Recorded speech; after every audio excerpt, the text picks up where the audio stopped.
సాహెబ్ చంద్రకర్ బాబా దగ్గరికి వచ్చినప్పుడు అంటే మనోడు చనిపోయిన తర్వాత అల్లుడు చనిపోయిన తర్వాత ఆయన చాలా కాలం అందరికీ రారు కదా. వచ్చిన తర్వాత బాబా గారు నువ్వు దీనికోసం నా దగ్గరికి రావక్కర్లేదని అంటారు కదా. సో బాబా అలా ఎందుకు అనాలి అంటే నీ కర్మను అనుభవించాలని చెప్పి ఎందుకు అన్నారు. ఆయన ఎన్ని చేసినాడు అది కూడా చేయొచ్చు అట్లా ఎందుకని అన్నారు అన్నది చాలా సత్సంగాలు వచ్చింది. మామూలుగా ఓదార్చే చాలా క్లోజ్గా ఉండేవాడు ఆయన. కష్టంలో ఉన్నాడు, కష్టం నుండి వచ్చినటువంటి వాడికి ఏం చెప్తాం, మామూలుగా ఓదార్చాడు.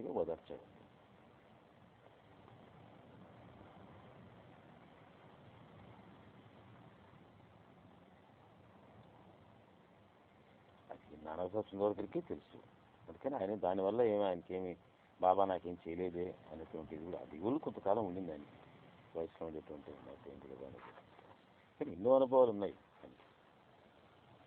ఎన్నోసార్లు అనుకున్నట్టుగా ఆయన మార్చిన తర్వాత ఈసారి ఎందుకు మార్చలేదు ఆయనకి చేత కాదు, ఎందుకో ఎందుకు చేయలేదు మనకు తెలియదు. ఆ అమ్మాయికి ఉండేటువంటి కనెక్షన్ అయితే మనకు తెలియదు అన్నాడు. తర్వాత ఆయన మామూలుగా సహజంగా మామూలుగా మన కోపం ఉంటుంది కదా, బాబా నాకు ఎందుకు చేయలేదు అనేటువంటి మమకారం వల్ల వచ్చేటువంటి అది అతనికి అడ్జస్ట్ అయిపోయింది.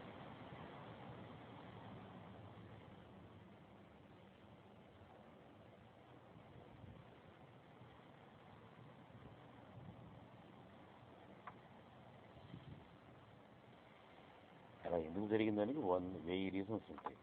ఆ 1000 రీజన్స్ వాళ్ళకి చెప్తే అర్థమవుతుందా?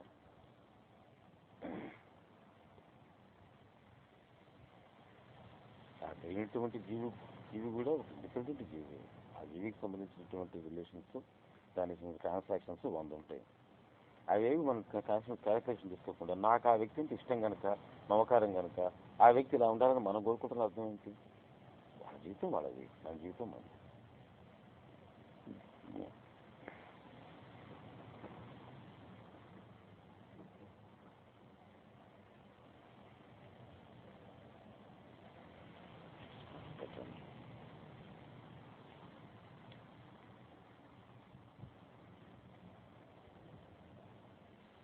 తర్వాత సత్యతలు ఇన్సిడెంట్ దురందరే సోదరులు వచ్చినప్పుడు బాబా గారు ఉన్నప్పుడు ఆ చిలుము ఇక్కడ తాగిన తర్వాత ఉబ్బసం పోతుంది. బాబా గారికి సమాధి ఇక్కడ ఇమీడియట్గా మళ్ళీ వచ్చేస్తుంది కదా. అది ఆ సిగ్నిఫికెన్స్ అర్థం కాదండి. అంటే బాబా గారు ఇంటికి లేరని చెప్పేసి అది వచ్చేసింది. లోపల సైకలాజికలీ విపరీతంగా ఒకదానికి ఒక ఎమోషనల్గా ఫీల్ అయ్యాడు దాని ఎక్కువగా. జనరల్గా ఉబ్బసం ఏమవుతుందంటే స్ట్రాంగ్ ఎమోషనల్ రియాక్షన్స్ వల్ల క్రియేట్ అవుతుంది డిస్టర్బెన్స్ వల్ల. అది బాబా చెరువు ఇవ్వటంతో పోయింది, సబ్సైడ్ అయిపోయింది కంప్లీట్గా. బాబా సమాధి అవ్వగానే ఈ ఉబ్బసాన్ని పోగొట్టినటువంటి బాబా లేడేమో అనేటువంటి భయం లోపల కలిగింది. ఆ భయానికి మళ్ళీ ఉబ్బసం వచ్చింది. ఆ తర్వాత ఏం జరిగిందో మనకు రికార్డులో లేదు, కానీ తర్వాత పోయి ఉండాలి. మళ్ళీ ఒకసారిగా అలా వచ్చేసి మళ్ళీ తర్వాత నెమ్మదిగా, ఎందుకంటే మొట్టమొదటి బాబా యొక్క దేహం లేకుండా పోయేటప్పుడు ఎవరికైనా అది కలుగుతుంది. బాబా లేడు కదా ఇక అని అనిపిస్తుంది. మళ్ళీ ఆయన సమాధిలో కూడా ఉన్నాడు కదా అనే భావం కలగడానికి కొంతకాలం పడుతుంది. మళ్ళీ ఆ పట్టే లోపల ఇది పట్టలేదు. అందుకని బాబా సమాధి అయిపోయిన తర్వాత 4-5 ఏళ్ళ పాటు అసలు బాబా సమాధి ఎవరు జనమే వచ్చేవాడు కాదు.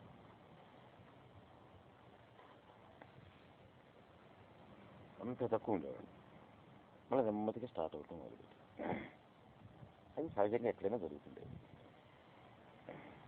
ఈ ఆస్మా లాంటివి ఎక్కువ మెయిన్ వాటి యొక్క ఫ్యాక్టర్ ఏంటంటే సైకలాజికల్ ఫ్యాక్టర్స్. అది బాబా కదా తగ్గించాడు ఈ ఉపసం, ఇప్పుడు ఆయన లేడే, మరి ఏంటి నా పరిస్థితి అని ఒక్కసారి లోపల ఫీరు, ఆ ఫీర్ వచ్చేటప్పుడు ఉపసం మళ్ళీ అది పోయింది.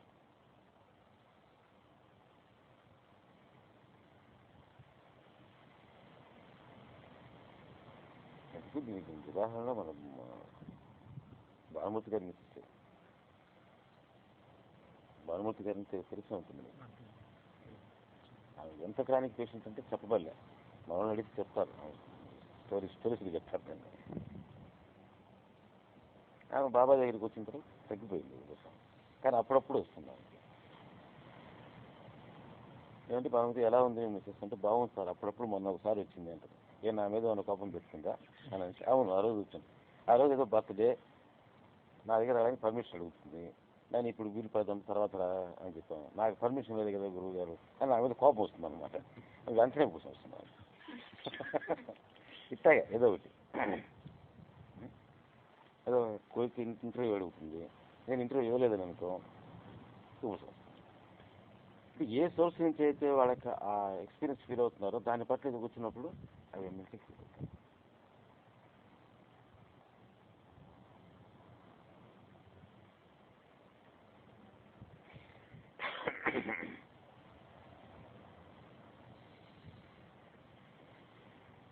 నాకు ఉపసం వచ్చిందని అంటే నా మీద ఏదో కోపం పెట్టుకుందని అర్థం, అసలు కోపం పెట్టుకుంటూ వస్తుంది కదా. ఆ కోపం అంటే ఇట్లాంటిదే, మమ్మల్ని రానిలేదు, నాకు పర్మిషన్ ఇవ్వలేదు, మాట్లాడలేదు, ఇదే పాప అంతకంటే ఏముండవు. ప్రేమాభిమానాలతో వచ్చే కోపమే అది.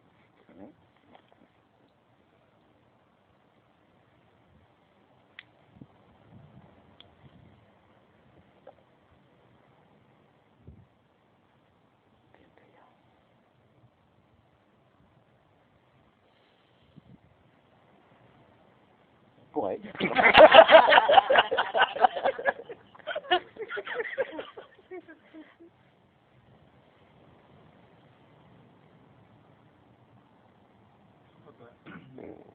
సత్సంగంలో ఇంకొకటి అబ్జర్వేషన్ ఏంటంటే అది ట్విన్ సెంట్స్ అని సాయిబాబా అన్నప్పుడు కొంతమంది మీరు ఓం సైంది ఎప్పుడు అడిగి ఉన్నారని, అదేవిధంగా మీరు ఓం సైంది చెప్తారు, మీరు సాయిబాబా అనొచ్చు కదా అని చెప్పి అన్నదాం, అదేమో ఎట్లాగా తీసుకోవాలని సిచ్యువేషన్ చెప్పుకోవచ్చు, ఓం సాయి అని చెప్పుకోవచ్చు, ఏమైనా చెప్పుకోవచ్చు, సాయిబాబా అని చెప్తున్నా క్లీన్గా ఉంది కనుక.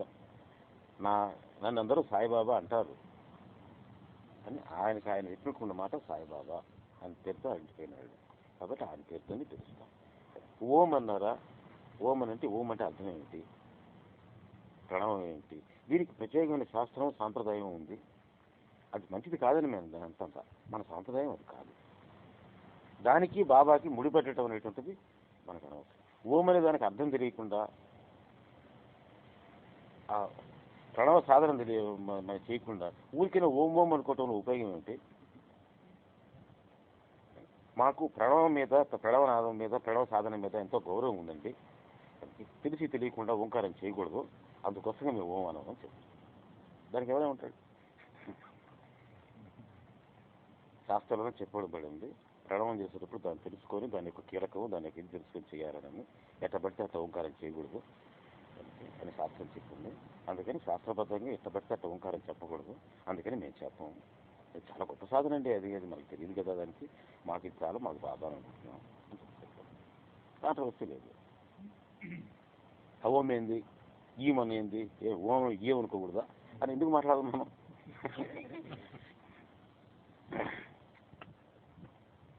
నేను చెప్పేది కూడా నిజమే.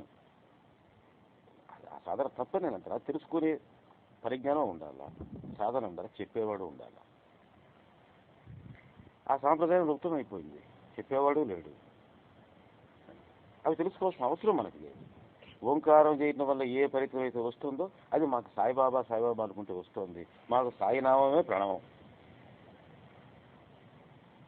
మేము సాయి అని అంటే ఆయన ఓ ఆయన పలుకుతాడే, అదే మాకు ఓంకారం, అదే రాసింది.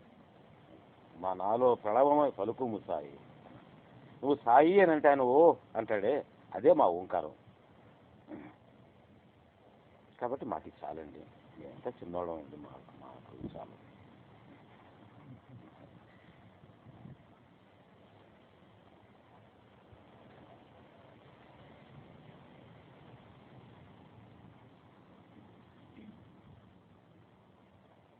ఇప్పుడు నెగిటివ్గా పోయి వాదనలకు దిక్కండి, దానివల్ల ఏం ఉపయోగం లేదు.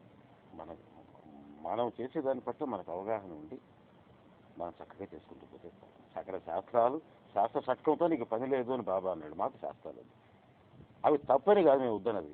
బాబా వద్దన్నాడు కనుక మేము వద్దంటున్నాం. శాస్త్ర షట్కంతో నీకు పని లేదు అని బాబా అన్నాడు, అందుకని మాకు వద్దంటే.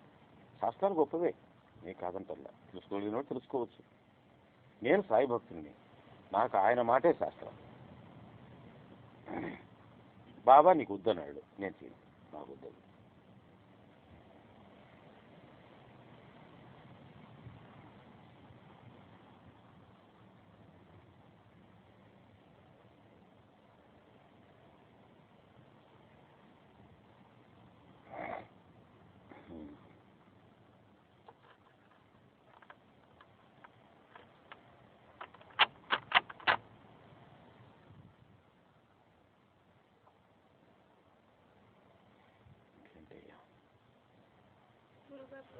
రోగాలకి ప్రారంధానికి సంబంధం, రోగాలకి ప్రారంధానికి సంబంధం.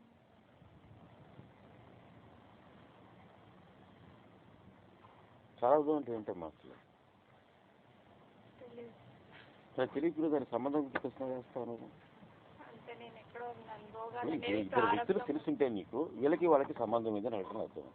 ప్రారంభం అంటే ఏంటి? రోగం నీకు తెలుసు, ప్రారంభం నీకు తెలియదు. తెలిసిన దాన్ని గురించి తెలియని దాన్ని ఎలా లింక్ చేసుకుంటాం? ఉంది అన్నాను, ఏమైంది?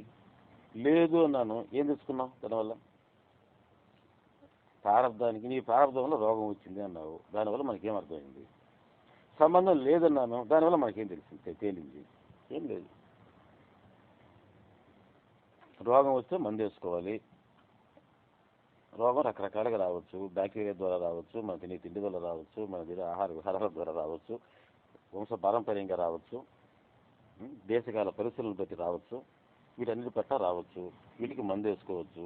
మందు వేసుకున్నా తగ్గకపోతే మేము బాబాకు ప్రార్థన చేసుకుంటే తగ్గిపోతుంది, అది మా అనుభవం. ప్రార్థన చేసి తగ్గిపోతుంది. దానికి ప్రారంభం అయితే మనకేం, కాకపోతే మనకేంటి? ఆయన ప్రారంభాన్ని తీసేసి మనకు బాగా చేశాడా, లేకపోతే పెట్టి బాగా చేశాడా? మనకి ఎందుకండి అది? మనకు బాగా ఇవ్వటం కావాలి.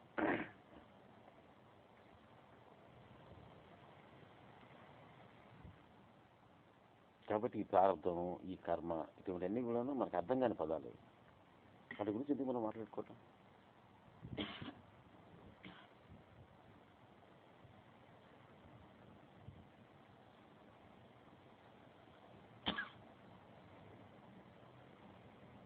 ప్రారంభం లేకుండా ఉండి మనకు వేరే కారణాల ద్వారా వచ్చినా బాబా తగ్గిస్తాడు. ప్రారంభానుసారంగా వచ్చినా ప్రారంభాన్ని తీసేసి బాబా తగ్గిస్తాడు. That is his headache, not our headache. మనకెందుకు దాని గురించి?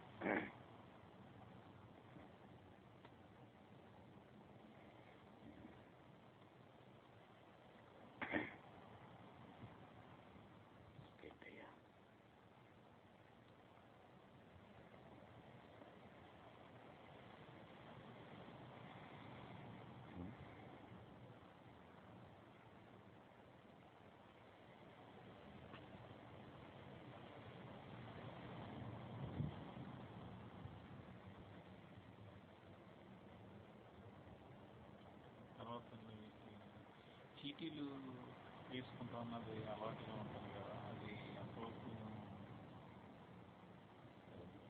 దానివల్ల తప్పేమీ లేదు, కానీ దాన్ని ఎక్కువ ఎంకరేజ్ చేసుకోవడం కూడా కరెక్ట్ కాదు. జనరల్గా ఏమవుతుందంటే బాబా చెప్పిందని కాదు అక్కడ ఉద్దేశం. మనం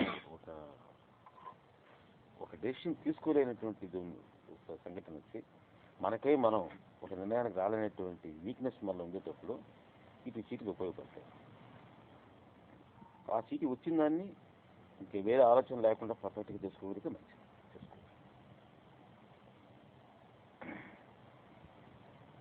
కానీ దానికంటే కూడాను దాని సరైన నిర్ణయానికి నా బుద్ధిని ఆ నిర్ణయం తీసుకున్నట్టుగా చేయి బాబా అని ప్రార్థన చేయడం ఇంకా కరెక్ట్. ఎవరి డెసిషన్కి అడగకుండా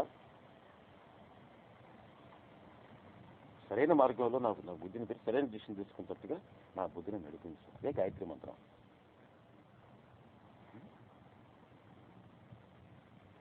గాయత్రి అర్థం ఏమిటి? నా బుద్ధిని సరైన మార్గంలో నడిపించు. ఏది సరైందో ఆ నిర్ణయమే నేను తీసుకోవాలి. ఆ శక్తిని నాకు ఇవ్వు.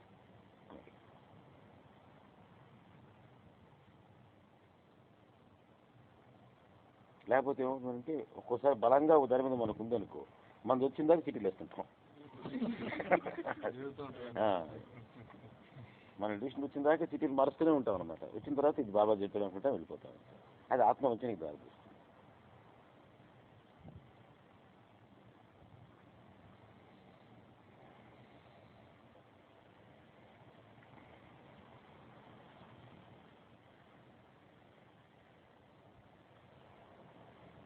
తర్వాత ఈ మధ్యకాలంలో పల్లెటూరులో బాబా నా మీద పూనీరు ఆవహించారు అది చెప్పే గురించి వింటూ ఉంటా ఉంది.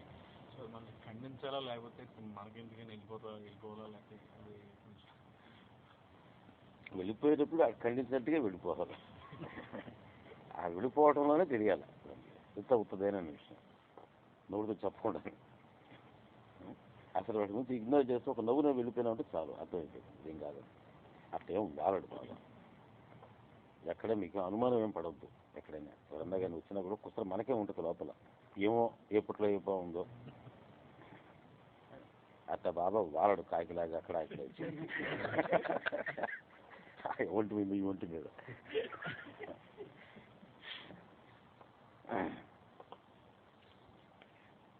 కాబట్టి ఎవరన్నా కానీ చేస్తే మానసికమైన వీక్నెస్ అన్నా ఉండాలి, నర్వస్ ట్రబుల్ అన్నా ఉండాలి, మోసం అన్నా ఉండాలి. ఈ రెండు తప్పితే ఇంక మూడోది మాత్రం కాదు. అంటే అలాగంటే ఏమంటారంటే నాకు ఒక ఎక్స్పీరియన్స్ వచ్చింది, బాబానే చెప్పేదని చెప్పేసి అన్న ఇదిగో సందర్భాలు ఉన్నాయి. ఎక్స్పీరియన్స్ వచ్చింది అక్కడ నుంచి. ఇప్పుడు నాకైతే 100 ఎక్స్పీరియన్స్ వచ్చాయి. నాకు ఏదైనా వచ్చేటప్పుడు ఎక్కడ పడితే అక్కడ ఎవరు పడితే వాళ్ళకి తెలియకుండానే వాళ్ళు నాకు చెప్పిన తర్వాత వాళ్ళందరి మీద బాబా పూనాడా ఏం కాదు కదా. మీ అనుభవం ఉంటే మీరు అట్లాగే మీ అనుభవాన్ని పట్టుకుని పోవచ్చు. నాకు అనుభవం వచ్చిందని నేను నమ్ముతాను.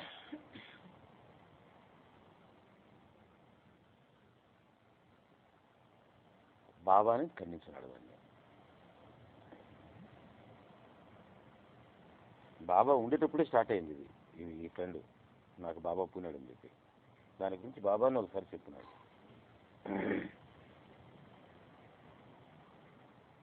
రాసిన దాంట్లో వస్తుంది అది బాబా చెప్పిన మాట.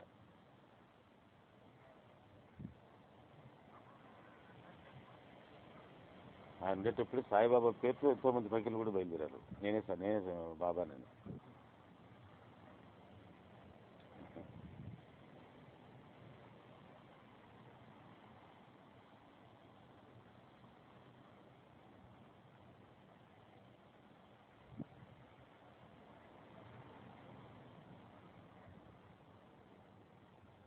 నేను కూడా పోతున్నానంటే చాలా మందికి నాకు తెలిసి నేను ఎవరి దగ్గరికి పోయి వాళ్ళు దూరటం లేదు. నాకు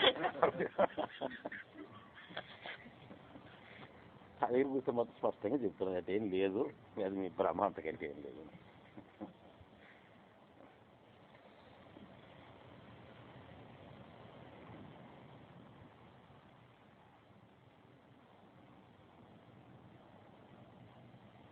నాకు మీరు నన్ను ధ్యానంలో ఇలా చెప్పారు గురువు గారు, అది కరెక్టా అని అడుగుతారు. ఆ దగ్గరికి మీకు ఎవరో కర్మ ఏమన్నా నా ఎదురుగో తిరుగుతున్నా అడగకుండా మళ్ళీ ధ్యానంలో అడగడం ఎందుకు, చెప్పుకోవడం ఎందుకు?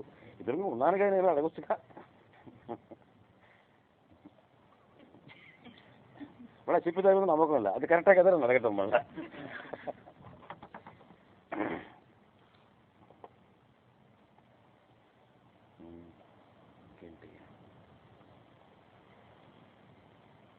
తర్వాత సాయితరం ఆర్టికల్లో 16 years బాబా ఒక పిక్చర్ గురించి నెక్స్ట్ ఆర్టికల్లో వస్తాను వచ్చింది. తపస్సు చేస్తున్నట్టుగా ఒక పిక్చర్ వచ్చి ఒరిజినల్ ఫోటోగ్రాఫ్ అని చెప్పింది కదా వస్తుంది. మాకు ఎవరికి నమ్మకం తెలియదు. ఏంటంటే ఆ పిక్చర్ చూస్తేనేమో 8 years లా ఉంటుంది.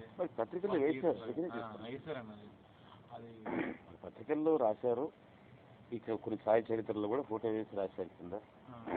వేప చెట్టు కింద తపస్సు చేస్తున్న బాలయోగిగా సాయి అని చెప్పి చూసిన ఆర్గ్యుమెంట్ కూడా ఏంటని ఒకసారి రాకముందు ఒక ఆర్గ్యుమెంట్ అయింది. యాక్చువల్లీ నాకు ఇంకొక కాదని అలా కాదండి నేను అవును అలా కాదంటారండి, నాకు ఆధారం లేదు కాదన్నది వస్తుంది. ఆర్టికల్ వచ్చినప్పుడు చూపించాడు.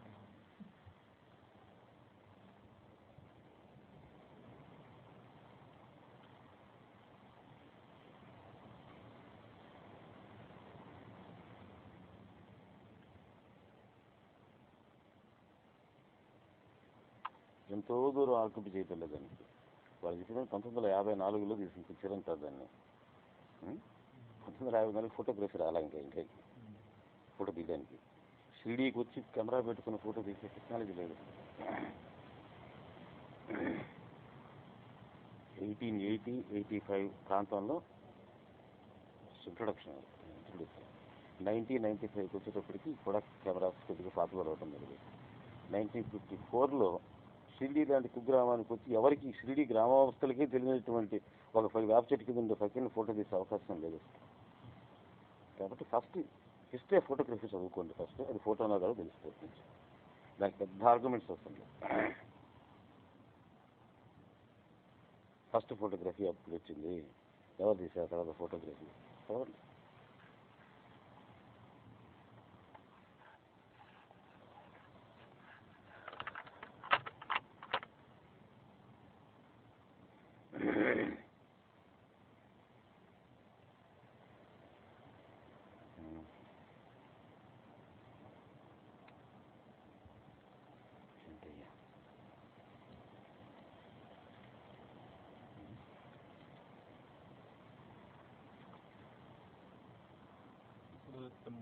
మన సాయి పదం అంటే ఏంటంటే మనకి బాబా చుట్టూ మన జీవితంలో అల్లుకోవడం అన్నారు కదండి. సో మనం చేస్తున్న జాబు, మనకున్న పరిస్థితులు మనకి అలాగా కొంచెం అబ్స్ట్రాక్టివ్స్ అయితే అప్పుడు ఏం చేయలేము. ఎందుకు అబ్స్ట్రాక్ట్ అవుతుంది? దీనికి నేను చెప్పిన దాన్ని చూడటానికి అబ్స్ట్రాక్ట్ అయ్యే క్వశ్చన్ లేదే. అంటే ఇది కాకుండా ఇంకో చేస్తే ఇంకా మనం ఇంకా బాగా చేసుకోవచ్చు అన్న భావన ఉంది. ఇంకోటి అంటే అనదర్ జాబ్ చేసుకోవచ్చు. దానికి జాబ్కి దీనికి ఏంటి కనెక్షన్? బాబా ఇంతకంటే బెటర్ జాబ్ ఉంటే నాకు ఇవ్వు అని బాబాని ప్రార్థన చేయి. ఇచ్చినటువంటి జాబ్ బాబా ప్రసాదం అవుతుంది. కాబట్టి నువ్వు జాబ్ చేస్తున్నా బాబా ప్రసాదం తీసుకున్నట్టు బాబా చుట్టే తిరుగుతుంది. నేను చెప్పిన సూత్రానికి అడ్డుకునేటువంటి ఏమీ లేవు.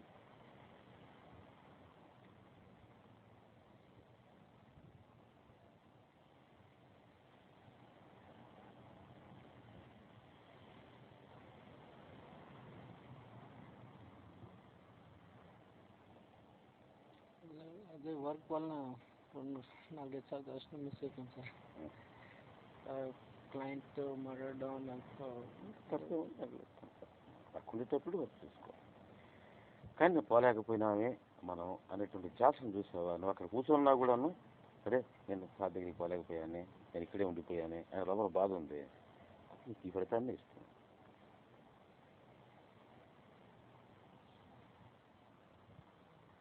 అసలు ఆ ధ్యాసలో లేకుండా ఉన్నావు అనుకో, ఇదే లోకం అయిపోయింది అనుకో, ఇక అసలు మర్చిపోయావు అనుకో, 8 o'clock అయిందని కూడా మర్చిపోయి నువ్వు అక్కడ కూర్చుని దాంట్లో పడిపోతే అప్పుడు నీకు ధ్యాసలు లేనట్లు. ఆ అబ్సెషన్ మంచిది.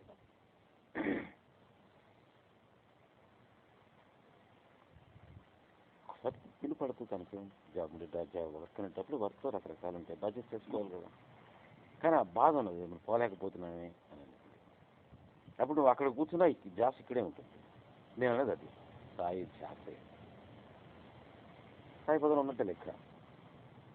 కానీ రేపటి నుంచి మళ్ళా అట్లా సాయి ధ్యాసల పిల్లల కోసం ప్రయత్నం చేయకూడదు. అది మనసు ట్రిక్. అది కానీ అది ఆ టైంకి ఫినిష్ ఎప్పుడు వెళ్తారు గురువుగా తిరువణామలకి అని లోపల మనసు అనుకోకూడదు. ఊరిపోద్ది కదా 8 o'clock రావడం, ఇది ఏదో బాధ కర్మ కాకపోతే.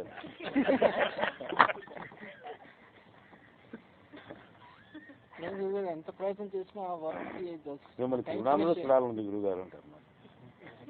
మీరు తిరువణామలో వచ్చినప్పుడు తిరువణామలో చూడాలి, దర్శనం చేసుకోవాలి, మా కోరిక ఉంది గురుగారు. ఎల్లడి తోరు కదండి.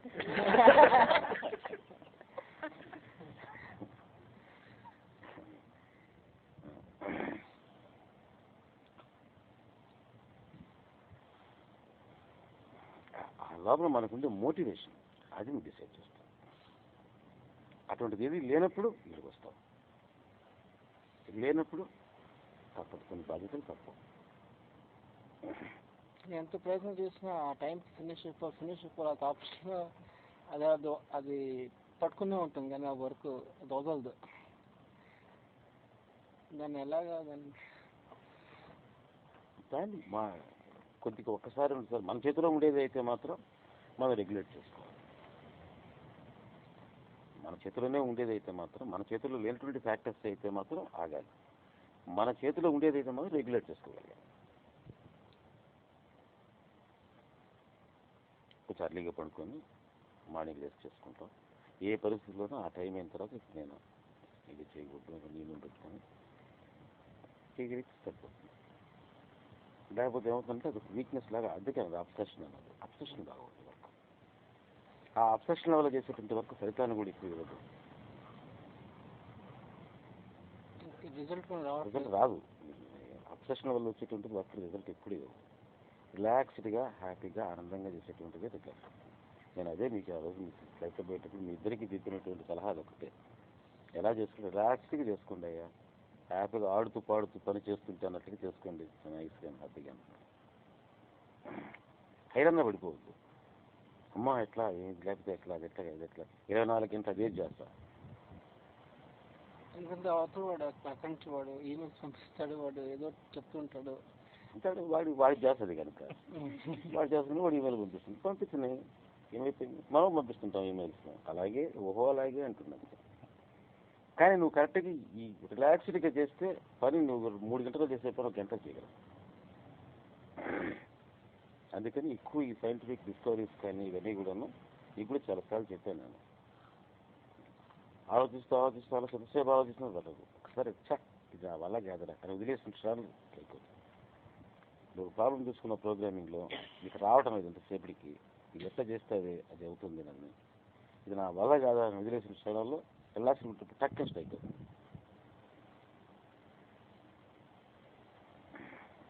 అది కూడా ఉండాలి.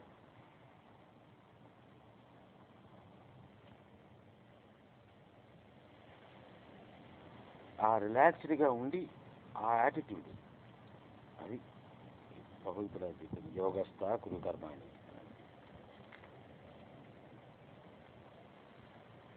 ఆ సెన్స్ ఆఫ్ రిలాక్సేషన్ ఇప్పుడు ఆ బేసిస్ మీదనే వర్క్ చేయాలి. ఎంతనా వర్క్ చేయి దాని మీద, 24 గంటలు వర్క్ చేయి, ఏం కాదు. అది లేనప్పుడు అబ్సెషన్, దానివల్ల రిజల్ట్ రాదు, అబ్సెషనే మిగులుతుంది.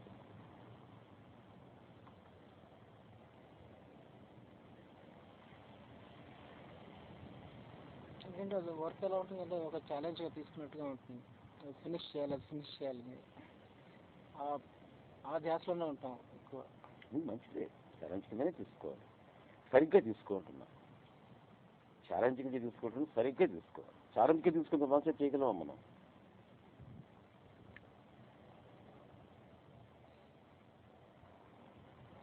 స్పోర్ట్స్లో కూడా గెలుపు ఓటమి గురించినటువంటి ఎక్కువ అబ్సెషన్ లేనటువంటి వాడు ఎక్కువ విన్ అయ్యే అవకాశాలు ఉన్నాయి. సరే, జనరల్గా ఎదుటివాడు ఏం చేస్తాడంటే ఎదుటివాడు టెన్షన్ పెట్టడానికి ప్రయత్నం చేస్తాడు. టెన్షన్ పడ్డాడంటే వాడికి పోయినట్లు లెక్క, వాడి టాలెంట్ పోతుంది. మనిషికి సహజంగా ఉండేటువంటి ఫ్యాకల్టీస్ సెన్స్ ఆఫ్ అచీవ్మెంట్ వల్ల పోతాయి. మెయిన్గా మనం పోగొట్టుకోవాల్సింది ఏంటంటే దట్ సెన్స్ ఆఫ్ అచీవ్మెంట్.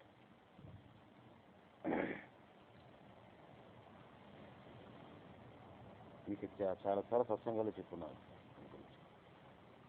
ఏదన్నా జ్ఞాపకం పెట్టుకోవాలని మేము ప్రయత్నం చేస్తే జ్ఞాపకం పెట్టుకోలేదు, మర్చిపోతాను. ఇప్పుడు చిన్నప్పుడు ఎస్ఏలు కట్టడి పెట్టుకొని పరీక్షలు రాయాలా, ఇప్పుడు కూడా ఒక డిపార్ట్మెంట్ టెస్టో లేకపోతే ఏదో జావా టెస్టో ఇంకొక టెస్టో సైబర్ టెస్టో ఏదో రాయాలనుకో, ఎంత సేపు చదివినా గుర్తుండి సాగు. టెస్ట్ కూర్చొని మర్చిపోతాం. అంతకుముందు చదువుకుంటాం, జ్ఞాపకం లేదు. జ్ఞాపకం పెట్టుకుని 10 సార్లు ప్రాక్టీస్ చేస్తుంటాం, అదే అడిగి పెట్టుకుని మర్చిపోతాం. జ్ఞాపకం పెట్టుకోవాలనుకునేమో మర్చిపోతున్నాం. ఒక సినిమా చూస్తున్నాం, 15 ఏళ్ళ క్రితం చూసిన సినిమా, దాంట్లో డైలాగ్ గుర్తుంటుంది నీకు. ఎలా గుర్తుంటుంది? నీ జ్ఞాపకశక్తి లేకనా? దాంట్లో నువ్వు లేకుండా చూసావు, దాంట్లో తన్మయమే చూసావు. జ్ఞాపకం పెట్టుకోవాలా అనేం చేయలే.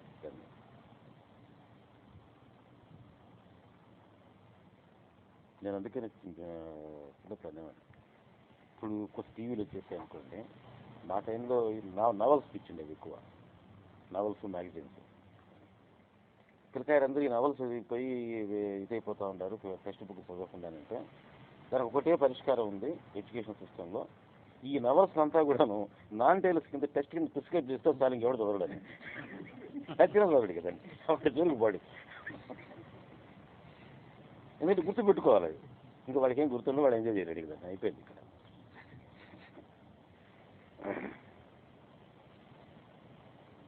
ఇందుకు చిన్న ఉదాహరణ, ఇప్పుడు మీరు సత్సంగులకు కూర్చున్నారు, నలుగురు కూర్చున్నారు, మాట్లాడుతున్నారు, దంచి పారేస్తారు ఒక టాపిక్ తీసుకున్నారు. ఇది దాకా తనకు అడిగాడు, అయితే నువ్వు కూడా చెప్పావు, ఆ అమ్మాయితో అర్థం ఉన్నది, టక టక టక టక మాట్లాడతారు. మంచి వాగ్దానం ఉంది మీకు. అయ్యా చక్కగా చెప్పావు బాబు, ఈ విషయాల గురించి ఒక చిన్న మీటింగ్ ఏర్పాటు చేస్తాను, వచ్చి ఈ 4 ముక్కలు ఆడి చెప్పు అన్నా, చెప్పగలవా? వేదికకి మైకుకు ముందు రాగానే గొంతు తెలాడిపోతుంది. ఈరోజు నేను మాట్లాడుతున్నటువంటి ఇదేం మర్చిపోతాడు, ఇటు చూస్తాడు, టాపిక్ మర్చిపోతాడు, ఫస్ట్ బ్లాంక్ అయిపోతుంది, బుర్ర గందరగోళం అయిపోతాడు, నోట మాట్లాడదు. వీడికి ఏమైనా నచ్చితే మాట్లాడదా, వీడికి ఏమైనా మాట్లాడటం రాదని మంచి వాగ్దాలు ఉండేవాళ్ళు. మరి ఇంకా ఒక ఉదాహరణ చెప్తాను నేను, చాలా తేలికైన ఉదాహరణ. ఇక్కడి నుంచి ఆ గోడ దాకా ఒక 2 feet, ఒక 2 అడుగులు, దాంట్లో 2 లైన్లు గీస్తాను, స్ట్రైట్ లైన్. అడుగు అవతల ఆ పట్టవైపు ఇంటి పక్కన కాకుండా ఇక్కడి నుంచి ఆ గోడ దాకా నడిచి రావాలా. రాలేరు మీరు? ఈజీగా రాగలరు, ఎవరైనా రాదు. చిన్నపిల్లలు 3 ఏళ్ళ పిల్లవాడు కూడా రాగలరు. Very good. ఈ బిల్డింగ్ మీద నుంచి ఆ బిల్డింగ్లోకి 3 అడుగులు ప్లాన్ చేశా. ఒకటి నడిచేది చూద్దాం. 2 అడుగుల స్పేస్లో నడిచే శక్తి మీకు ఉంది. మరి అక్కడేదో నడవలేకున్నారు. మరి ఇక్కడ ఒంటి కాలం మీద నడుస్తారు, గెంతుతారు, ట్విస్ట్ చేస్తారు, షేక్ చేస్తారు, బ్రేక్ చేస్తారు, అన్నీ చేసుకుంటూ పోతారు కూడా కావాలంటే. కానీ అక్కడ 3 అడుగుల స్పేస్ కూడా నడవలేదు. ఎందుకని? అక్కడ నడవటం అచీవ్మెంట్, ఇక్కడ నడవటం మామూలు. కాబట్టి ఈ సెన్స్ ఆఫ్ అచీవ్మెంట్ పెరిగే కొద్దీ మన ఫ్యాకల్టీస్ పోతాయి. భలే చేయాలా, ఇంకా బాగా చేయాలా, అద్దరు కొట్టేయాలా అనుకున్నావా, ఇవేం చేయలేవు. రిలాక్స్డ్గా చేయి, ఆడుతూ పాడుతూ చేయి, సరదాగా చెయ్యి. అయితే అదేం చెయ్యాలి, సరదాగా ఉండడం కాదు, సరదాగా చెయ్యి. ఆ గురువుగా సరదాగా ఉండమన్నారు, అందుకని నేను అలా సినిమాకి పోయి చేశాను, అలా బీచ్కి పోయిచాను అంటే కాదు, సరదాగా చెయ్యాలి.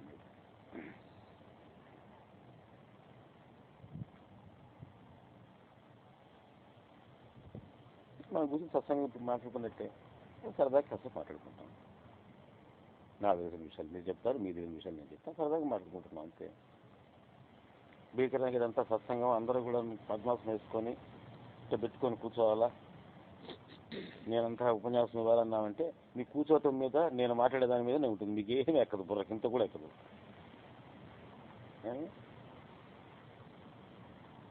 భీకర సత్సంగం అనమాట. సరదా కూర్చొని హ్యాపీగా నవ్వుకుని మాట్లాడుకుంటున్నాను అంతే, అయిపోయింది. ఇది సత్సంగం. అంటే సెన్స్ ఆఫ్ అచీవ్మెంట్ ఎందుకు వస్తుంది? అంటే ఒక గోల్ పెట్టుకున్నాం, అది రీచ్ అవ్వాలి. మనకు ఆ రీచ్ దాని మీద ఉండేటువంటి మమకారం వల్ల, టెంప్టేషన్ వల్ల జరుగుతుంది, దాని మీద కోరిక వల్ల జరుగుతుంది. ఇలా చేయకపోతే అది రాదేమో అనే భయం వల్ల జరుగుతుంది. ఇది పోతే నా పరిస్థితి ఏమిటి, నేను చేయలేకపోతానేమో, నన్ను అందరూ ఏమనుకుంటారో అనేటువంటి అహంభావం వల్ల వస్తుంది. ఇన్ని కారణాలు దాన్ని. ఇవేవి మంచివి కాదు, నాట్ గుడ్ సింటమ్స్. బాబా ఇచ్చాడు ఈ వర్క్, మనం బాబా ప్రసాదం కింద చక్కగా చేయాలి. టైం వేస్ట్ చేయకుండా దాని మీదనే చేయాలి. నేను ఫలితాన్ని కూడా బాబానే ఇస్తాను, దాని గురించి మనకు వదిలి అని సరదాగా చేయాలి. దిగుసుకో.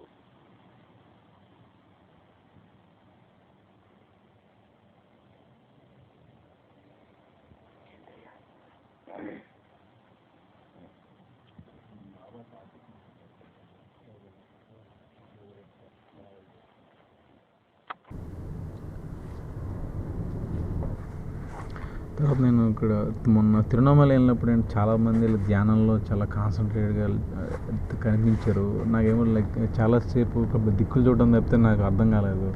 సో నేను ఏమన్నా అది లోపమేమో అనుకున్నానండి. అది ధ్యానం నాకు తెలియదు, ధ్యానం ఎలా చేయలే ఏంటో అది అర్థం కాలేదండి. Maybe something wrong with me అనుకున్నా.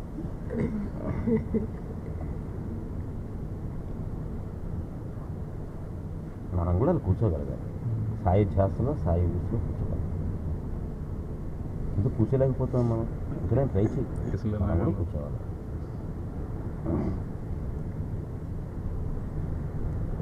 Because Baba said, I am the form of this happiness. Because where his devotees, even very thought of Baba should trigger some happiness in our hearts. Just experience that happiness. And for some time, experience it undisturbed by closing your eyes. That is meditation. Not that when open, it is not meditation. It's also meditation. But it is more undisturbed.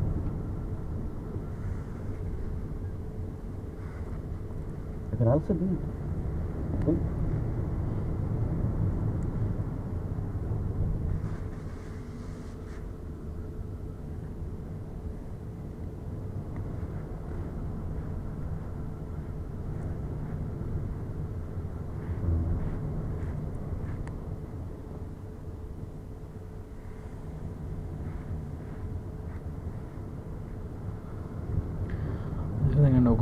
And మీ సన్నిధిలో ఉన్నప్పుడు ఒక్కొక్కసారి చాలా హ్యాపీగా ఉంటుంది, ఒక్కొక్కసారి రకరకాల ఆలోచనలు వస్తాయని. అది ఎందుకు వస్తాయని అట్లాగా అంటే ఒకసారి హ్యాపీగా ఉండి ఒకసారి ఆలోచనలు అలా రకరకాలుగా ఆలోచిస్తూ ఉంటాం.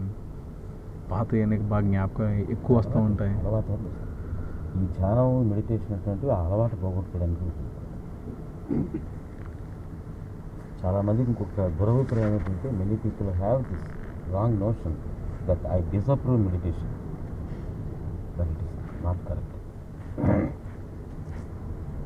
I told you many times that this is needed in order to break that habit energy, where you can enjoy that happiness more. నాకు అన్నావే విమర్శించుకోలేకపోతున్నాము, థాట్స్ వస్తున్నాయి, అవి అలవాటు అవుతుంది. ఈ థాట్స్ని తోసేసుకొని ఆ హ్యాపీనెస్ అన్డిస్టర్బ్డ్గా మనం ఎట్లా ఎక్స్పీరియన్స్ చేయగలము అనే దానికి ఈ ధ్యానం అనేది అంతవరకు. అది నేను ఒకదానికి తీసుకుపోదు, అడ్డాలను తెలుసు.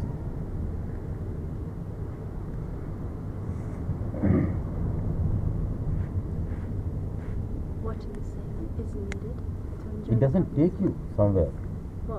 That so-called meditation. It only removes the obstacles for the experience of that bliss which I was talking about, that happiness. That happiness that arises from the awareness of our identity. Baba. Baba is there. I am Baba. He is there to protect me, to take me to the destination. And the very thought of Baba gives us happiness. But we are not able to experience it continuously. And those factors, those habit energy, which is creating obstacles in the way of our experiencing that happiness, to remove them, whatever you call it, meditation, yoga, but they are needed. A practice which removes those obstacles. What sort of practice will remove? Whatever it is, that you have to practice. choose. Any practice. The end is that the abstract, that habit energy should go. Thoughts are coming again and again, and you have to break that habit. Some people take the Baba's name and then repeat it again. Take another habit to remove an old habit. Yes, do it. Or taking a thought and then trying to continuously focusing on that, so that to break that habit. Good, go ahead. Or just looking at Baba's form continuously, and let not any other thoughts come in the way of my having looking at Baba. Good, good. Whether you call it concentration, yoga, meditation, contemplation, whatever the name you call it, those things which create obstacles and remove them. And when the obstacles are removed, what remains, which arises from that identity, that love, that happiness, the experience of that happiness is meditation. In fact, this is not meditation. These are removing these obstacles. And our way to experience that happiness with ease.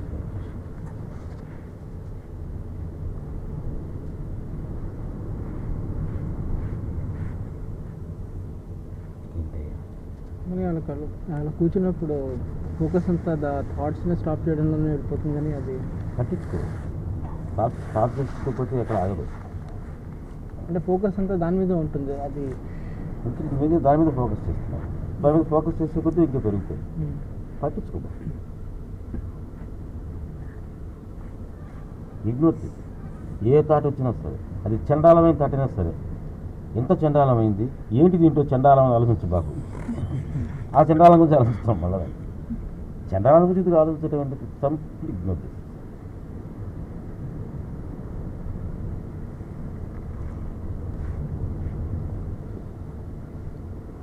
Ramakrishna Paramahamsa చక్కటి ఉదాహరణ చెప్పాడు. చిన్న పిల్లవాడు ఉన్నాడు, వాడు పూచి ఆడుకుంటున్నావు అనుకో, నువ్వు ఆడే కొద్దీ వాడు ఆడుతూ ఉంటాడు. ఇక పని ఉంది, నువ్వు పని చేసుకుంటుంటే మళ్ళీ వస్తాడు. దాని వాడు మళ్ళీ బూచి అంటాడు. బూచి అన్నావు అనుకో, మళ్ళీ వాడు బూచి అంటాడు. వాడికి ఏమో అలుపు రాదు, మనకేమో 4 సార్లు బోరు కొట్టిపోతుంది. వాడికి మాత్రం బోరు కొట్టదు, పని ఏమో చెడిపోతుంది.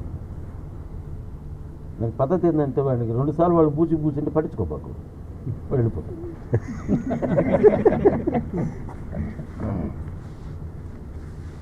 ఇగ్నోర్ చేశాడు.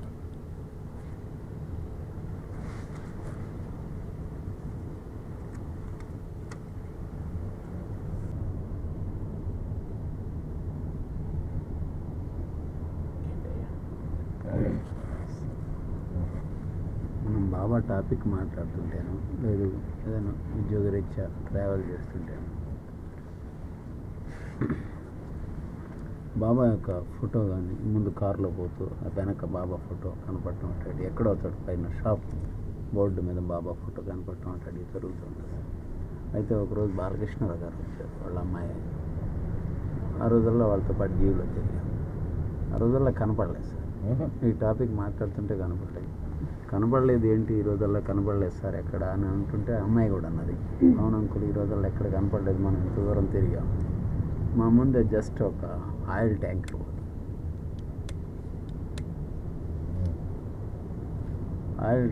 ఆయిల్ లీక్ అయ్యి అది బాబా అభయహస్త బాబా షేప్లో కనపడింది సార్. అయితే చిన్నప్పుడు నేను ఒంగోలులో చదువుకునేటప్పుడు నైట్ టైం వేప చెట్టు కింద. ఒంగోలు చదువుకున్నారా? అవును సార్. ఒంగోలు సంత మున్సిపల్ హై స్కూల్, బైరాగి మఠం ఉంది.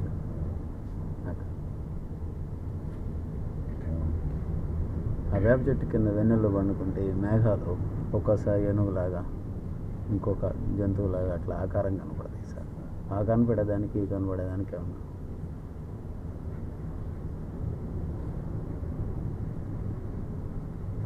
ఉదయం నుంచి కనపడలేదు అనుకుంటుంటే మన మనసులో చిత్రమే అట్లా ఫామ్ అయ్యి కనపడిందా, లేదంటే రియల్గా కనపడిందా? ఆయిల్ అలా ఫామ్ అయ్యి కనపడింది సార్.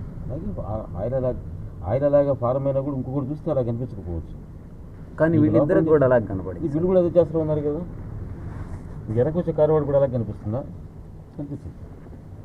కాబట్టి మనకు కనిపించింది బాగా. మనకు రూపం కావాలా? నీ ప్రశ్నకి ఆ రూపం సమాధానం చెప్పారు. అప్పుడు ఏనుగులు సింహాలు ఇవి కనిపించేటప్పుడు ఏనుగులు సింహాలు కనిపించడం లేదని మనం చూడటంలా మేఘాలు ఫార్మ్ అవుతుంటే చూస్తున్నారు, స్పాటినెస్ జరుగుతుంది. ఇది అలా కాదు, అనుకుంటున్నారు, మీరు కనిపించారు. కాబట్టి ఇది వేరే అది వేరే, 2 భావాలే అయితే కాండొచ్చు కదా. మన సబ్జెక్టివ్ ఎక్స్పీరియన్స్ అయితే అయ్యుండొచ్చు కదా, కానీ దీంట్లో ఒక ఆబ్జెక్టివ్నెస్ కూడా ఉంది. అది ఊరికే ఒక ఫ్యాన్సీ, ఇది మనకు ఉండేటువంటి ఒక కోరికకి ఒక ఆన్సర్ లాగా వచ్చింది. దీంట్లో ఒక సాటిస్ఫాక్షన్ ఉంది, ఇది ఒక ఆన్సర్ లాగా కనిపించింది. దాంట్లో అది లేదు. అదే స్వతహాగా 2 ఒకటే, తత్వరీత్యా 2 ఒకటే, దానికి ఏం తెలియదు. కానీ రెండింటి పట్ల మన యాటిట్యూడే మనకి ఇవ్వాలి.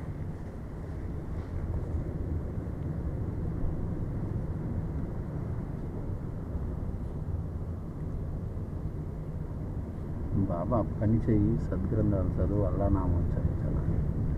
పని చేయి అంటే వృత్తిరీత్యా వృత్తిపరమైన పని. అదే ఇప్పుడు నేను చెప్పింది.